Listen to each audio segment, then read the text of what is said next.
안녕하십니까? 좋은 아침입니다. 오늘도 여호와의 회의에 오신 분들을 환영합니다. 오늘 말씀은 예레미야 1장 3절입니다. 오늘부터는 예레미야에 대한 말씀 묵상이 시작됩니다. 이 말씀 제가 받들어 읽습니다. 요시아의 아들 유다의 왕 여호야김 시대부터 요시아의 아들 유다의 왕 시드기야의 11년 말까지 곧 5월에 예루살렘이 사로잡혀 가기까지 임하니라. 오늘 말씀의 제목은 내리막입니다. 위로 올라갈 때가 있는가 하면 아래로 내려갈 때도 있습니다.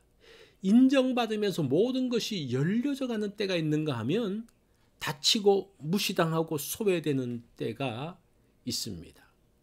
2절로 3절 말씀을 볼까요? 아몬의 아들 유다 왕 요시아의 다스린 지 13년에 여호와의 말씀이 예레미야에게 임하였고, 요시아의 아들 유다 왕 여호야김 시대부터 요시아의 아들 유다 왕 시드기야의 제11년 말까지 임하니라. 이해 5월에 예루살렘이 사로잡히니라. 요시아 왕 때는 유다의 부흥기였습니다. 히스기야가 죽은 이후 57여 년 동안 힘들었던 유다가 다시 일어나고 있습니다. 예레미야는 요시아 13년의 예언을 시작했습니다. 그리고 요시아 18년에 성전에서 율법책이 발견됩니다. 그때를 기점으로 유다의 영적 부흥이 일어납니다. 여호와의 전에 있던 우상을 다 내다버립니다.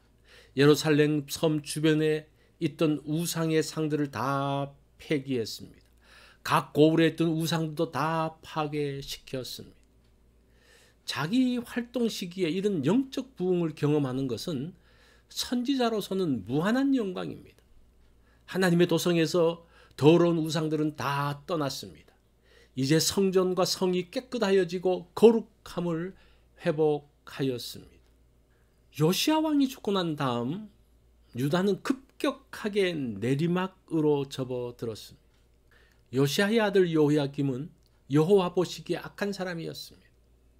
영적으로 무너지면서 나라 전체가 무너지기 시작했습니다. 강력했던 유다는 힘을 잃고 바벨론의 침략 앞에 손을 쓰지 못하고 무릎을 꿇었습니다. 그리고 바벨론의 속국이 되었습니다. 영적으로 회복되지 못한 나라는 계속 어려워졌으며 3번에 걸친 바벨론 침공으로 유다는 완전히 무너졌습니다. 유다에 있는 대부분의 사람들은 바벨론 포로로 잡혀갔습니다. 무너져가는 유다를 바라보며 예레미야는 하나님께 돌아오라고 외쳤지만 듣는 사람들은 없었습니다. 내리막으로 달리는 나라를 보면서 말씀에 귀를 기울이지 않는 사람을 보면서 눈물의 선지자는 찢어지는 가슴을 움켜잡았습니다. 예레미야 전반기 18년은 위로 올라가는 시기였습니다. 선지자의 보람과 영광을 누리는 시기였습니다. 그런데 후반기 22년은 아래로 내려가는 시기였습니다. 많은 고통과 눈물로 보내는 시기였습니다. 예레미야의 대부분의 예언은 전반기가 아니라 어려웠던 후반기에 기록되었습니다. 선지자 본인은 영광의 때에 쓰임 받았다고 생각하지만 하나님은 후반기 고통의 때에 예레미야를 사용하셨습니다.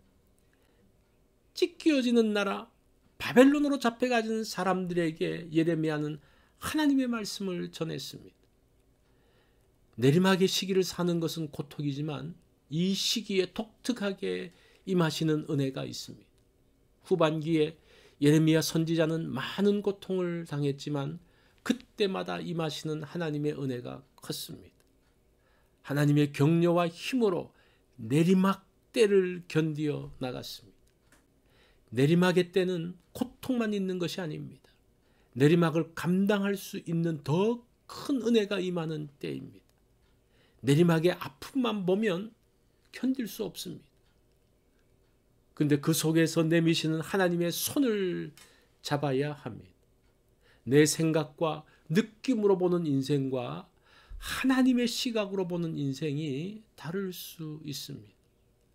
내 것을 내려놓고 주님의 인도하심을 따라가기 원합니다. 인생의 내려감과 올라가는 것만 보는 것이 아니라 하나님의 계획과 인도하심을 보기 원합니다. 오늘 내려감의 상황에서 임하시는 하나님의 은혜를 보기 원합니다. 이것이 오늘 여호와의 회의에서 주신 말씀입니다. 오늘 하루는 내려가든지 올라가든지 하나님의 인도 안에 있기를 바랍니다. 특별히 내려갈 때에 함께 하시는 하나님의 손길을 보는 그러한 날이 되기를 바랍니다.